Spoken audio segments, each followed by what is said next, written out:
Welcome to Burlap Teachers. Enjoy the video. Hello and welcome.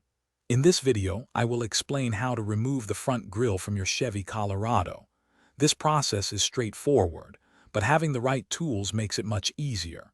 You will need a flat blade screwdriver and a trim removal tool to prevent damage.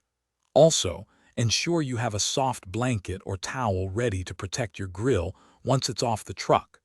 Taking these preparatory steps will help ensure a smooth and successful removal. To begin, open your hood and locate the parking light wiring harnesses. Carefully disconnect both of them. Next, you will find 4 black plastic clips along the top edge of the grille.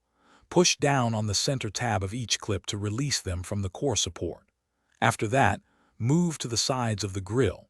There are 2 clips on each side that hold it in place. Gently but firmly pull the grille outwards near these clips to disengage them. Now focus on the lower section of the grille. You will find 3 metal clips along the bottom edge. Gently pull the grille to release these. For certain models, there might be 1 or 2 10mm bolts located inside the grille itself, which you will need to unfasten. Additionally, use a long flat blade screwdriver or a clip tool to carefully pry out any bare metal clips situated behind the turn signals on each side, taking care not to scratch the paint. With all the clips and any potential bolts released, the grille should now be loose. Gently pull it straight away from the vehicle to fully remove it. When you are ready to reinstall, simply reverse the process.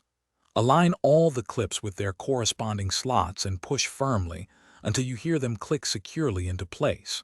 Do not forget to reconnect the parking light wiring harnesses before you close the hood, ensuring everything is properly connected. Thanks for watching. Consider subscribing if this video helped you.